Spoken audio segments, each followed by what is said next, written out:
जय हिंद दोस्तों, मैं आ गया आपके सामने एम कोड लेके और आज आपको बताएंगे एम कोड के बारे में। दोस्तों, मैं आशा करता हूं जो आप लोगों को जी कोड आप याद हो गया होगा और आपने अच्छी तरह से याद कर लिया होगा। तो आज हम बताएंगे आपको एम कोड के बारे में। एम कोड का मतलब होता है मिसलेनियस कोड। एम कोड का मतलब क्या होता है? Miscellaneous code. मिसलेनियस का मतलब होता है जो मशीनिंग जो है उस फंक्शन को चालू करने के लिए जो कोड इस्तेमाल होता है वो मिसलेनियस कोड होता है, या मशीन कोड भी बोलते हैं। इसको क्या बोलते हैं? इसको मशीन कोड भी बोलते हैं। तो एम कोड जैसा कि मैंने आपको बोर्ड के ऊपर अभी लिख रखा है और उसके बारे में आपको डिटेल से बताऊंगा तो एम कोड होता क्या है। तो पहला जो कोड है M00। पहला क्या है? M00। M00 का मतलब होता है प्रोग्राम स्टॉप। जो भी आप मशीन के अंदर प्रोग्राम चला रहे हैं वो प्रोग्राम क्या हो जाएगा? इससे स्टॉप हो जाएगा, बंद हो जाएगा। क्या हो जाएगा? प्रोग्राम बंद हो जाएगा। और जैसे ही आप फिर दोबारा साइकिल स्टार्ट का बटन दबाएंगे तो ये चालू हो जाएगा। मतलब वहां रुक तो गया और फिर चालू हो जाएगा। इसी तरह M01 का मतलब होता है ऑप्शनल स्टॉप। इसका मतलब क्या होता है? ऑप्शनल स्टॉप मतलब ऑप्शन है आपके पास जो रोकने का। बीच में आपने मशीन को यदि रोकना है तो एक टूल चला, उसके ऊपर हमने क्या लगा दिया? M01। तो वो क्या होगा? M01 के लिए एक बटन होगा OPS, ऑप्शनल स्टॉप का एक बटन होगा जिस बटन को एक्टिव करना होता है। वहां पे आपको 3 बटन मिलेगा। 3 बटन में एक ड्रैगन का बटन मिलेगा आपको, एक आपको मिलेगा जो ब्लॉक चलाने के लिए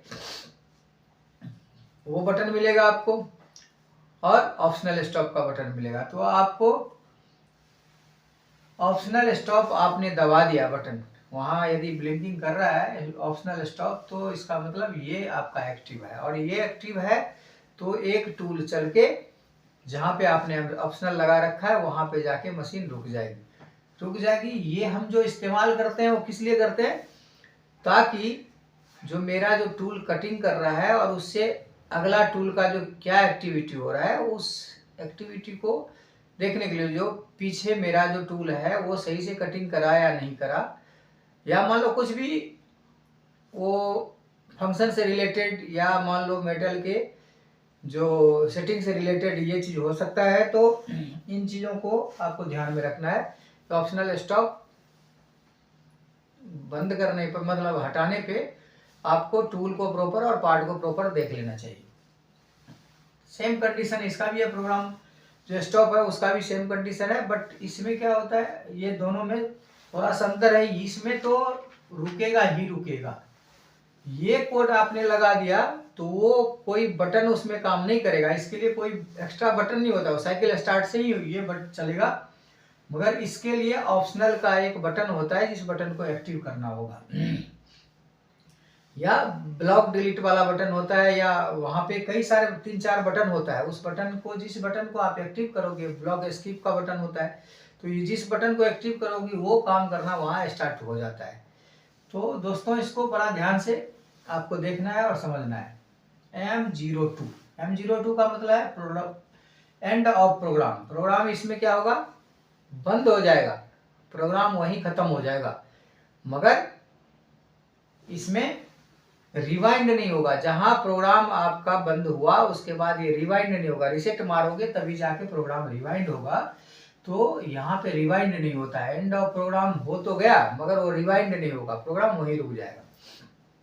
इसी तरह M03 स्पेंडल रोटेशन के लिए हम इस्तेमाल करते हैं। स्पेंडल को घुमाने के लिए, आपको पार्ट घुमाना है तो स्पेंडल घुमाना पड़ेगा, क्योंकि चक में आप पार्ट लगाते हो या आपने फिक्सर में लगाया, जॉय में लगाया, जहां भी लगाया पार्ट तो स्पेंडल के ऊपर ही सेटिंग होगी। तो इसलिए इसका इस्तेमाल जो है आपको स्पेंडल के ऊपर किया जाता है M03। और स्पेंडल को किस दिशा में घुमाना है? स्पेंडल आपका क्लॉकवाइज और एंटी क्लॉकवाइज आपको मालूम होगा। मान लो ये स्पेंडल है, सपोज करो आपका ये पार्ट है। अब इसको घुमाना है मुझे, तो क्लॉकवाइज और एंटी क्लॉकवाइज कैसे घुमाएं? तो जब आप क्लॉकवाइज घुमाते हो तो आपका इस तरह से घूमता है, मतलब लेफ्ट हैंड से राइट हैंड की तरफ घूमेगा। और जब एंटी क्लॉकवाइज आप इसको घुमाओगे तो एंटी क्लॉकवाइज घुमाने पे राइट हैंड से लेफ्ट हैंड की तरफ घूमेगा। तो इन चीज़ों का ध्यान रखना है।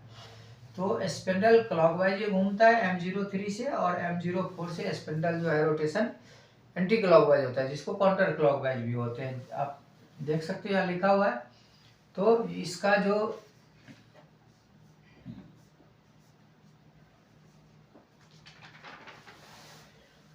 अभी फंक्शन है वो, अब इसकी कंडीशन है जब आप मशीन को घुमाओगे तो किस दिशा में आप खड़े होके, और आपकी जो स्पिंडल घूम रहा है, ये इसका बड़ा रोल है। तो इसको आपने समझना है मेकर से। आगे की तरफ से खड़े होगे तो राइट हैंड घूमेगा किधर, और पीछे की तरफ से आपका दिया हुआ है तो वो राइट हैंड किधर घूमेगा, जस्ट उल्टा हो जाएगा। तो इसीलिए इन चीज़ों में कन्फ्यूजन सी रहती है। तो मेकर किस तरह से इसका इस्तेमाल करता है, उन चीज़ों को देखना है। तो दोस्तों मैं इसके बारे में, जब आप स्पिंडल के सीधे सामने से देखोगे तो ये जो रोटेशन होगा इस तरह से होगा, और जब स्पिंडल के सामने से एंटी क्लॉक घुमाओगे तो इस तरह से होगा। मगर जब आप पीछे खड़े होगे तो उसका रोटेशन चेंज हो जाएगा। फिर लेफ्ट हैंड से राइट हैंड किस तरह घूमता है, और राइट हैंड से लेफ्ट हैंड किस तरह से घूमता है, तो इसके ऊपर आपको खुद देखना है और इसको समझना है। इसके बाद है M05। M05 का मीनिंग होता है स्पिंडल स्टॉप। M05 का मीनिंग क्या होता है? Spindle stop. तो स्पिंडल स्टॉप का काम क्या होता है? जो जब आप इस कोड को एक्टिव करोगे, ये दोनों कोड में कोई भी कोड एक्टिव है और मुझे प्रोग्राम बंद करना है, तो मैं पहले स्पिंडल को बंद करूंगा। स्पिंडल को बंद करूंगा तो ये स्पिंडल स्टॉप करने के लिए M05 का इस्तेमाल करते हैं। फिर उसके बाद M06 tool change in VMC या HMC। मतलब M06 का जो इस्तेमाल होता है वो आपका टर्निंग में नहीं होता है, और रेयर केस किसी किसी मशीन में जो VMC टाइप का है, जो टर्न मिल है, उसके एंड में वो हो सकता है। ये चीज़ मैंने अभी तक किया नहीं है। तो दोस्तों ये VMC के अंदर या HMC के अंदर इसका इस्तेमाल होता है M06 का मोस्टली। इसके बाद M07 कूलेंट ऑन करने के लिए होता है। क्या करने के लिए होता है? कूलेंट ऑन करने के लिए। M06 के साथ टूल नंबर डालना पड़ेगा, तभी जाके आपका वो चेंज होगा। M07 जो है कूलेंट ऑन करने के लिए इस्तेमाल होता है। M08 भी कूलेंट ऑन करने के लिए इस्तेमाल होता है। ये मेकर के ऊपर डिपेंड है कौन सा कोड एक्टिव करा है, उसने अपने मशीन के अंदर क्या कौन सी कोड का इस्तेमाल करा है। तो ये चीज़ ध्यान में रखना है आपको। M07 और M08 का, आपके मशीन में यदि M07 चल रहा है तो आप उसको एक्टिव कर सकते हैं, यदि M08 काम कर रहा है तो उसको एक्टिव कर सकते हैं। और आगे अभी M30 है। M30 से क्या होता है? M30 होता है एंड ऑफ प्रोग्राम। M30 क्या होता है? End of programme. प्रोग्राम इसमें बंद होगा, मतलब टोटल प्रोग्राम चल के लास्ट में बंद हो जाएगा। तो आपको बंद करने के लिए M30 का इस्तेमाल करना पड़ेगा। और M30 इस्तेमाल के बाद प्रोग्राम आपका चलेगा नहीं, वो प्रोग्राम फिर क्या हो जाएगा? रिवाइंड हो जाएगा। M02 में प्रोग्राम रिवाइंड नहीं होता है। M02 में प्रोग्राम रिवाइंड नहीं होता है, मगर जब M30 कोड डालोगे तो आपका प्रोग्राम रीसेट भी हो जाएगा और रिवाइंड भी हो जाएगा, पुनः फिर शुरू से ही आ जाएगा। तो इसीलिए M30 का इस्तेमाल हम लास्ट में करके और फिर उसको शुरू से ही है उसका जो है इस्तेमाल करते हैं। इसके बाद है दोस्त M98 और M99। M98 का मतलब होता है कॉल सब प्रोग्राम। मान लो आपका एक प्रोग्राम है, उस प्रोग्राम से किसी दूसरे प्रोग्राम को कॉल करना है। मान लो कोई टूल है जो उस प्रोग्राम में पड़ा हुआ है, तो मैं उसी प्रोग्राम को चालू करना चाहता हूं अपने प्रोग्राम में, तो इसके लिए सब प्रोग्राम कॉल करूंगा, M98 का इस्तेमाल करूंगा। क्या करूंगा? M98 का इस्तेमाल करूंगा और इसके साथ प्रोग्राम नंबर जो भी लिखा होगा, मान लो 1000, 2000, 500 जो भी है, वो इसके साथ साथ मैं वो चीज़ लिख दूंगा। पी मान लो मेरा 4 नंबर प्रोग्राम में है, सपोज करो 4 नंबर प्रोग्राम में है, तो मैं इस तरह से लिख दूंगा। तो क्या करेगा, इसको कन्वर्ट करके वो उस प्रोग्राम को चलाएगा।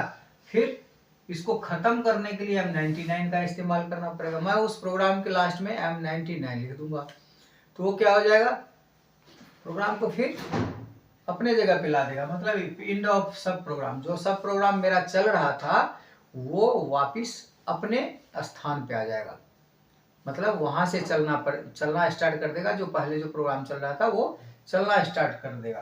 तो इस तरह से ये जो एम कोड है, ये सारे एम कोड को आपने याद करना है और याद करके पूरे एम कोड और जी कोड को अपने जहन में उतार लो, ताकि आप जब प्रोग्राम बनाने लगो तो आपको ये मालूम होना चाहिए किस कोड का क्या मीनिंग है और उस कोड का इस्तेमाल कैसे करेंगे, किस तरह से उस कोड को इस्तेमाल करके हम अपने प्रोग्राम को परफेक्ट बना सकते हैं।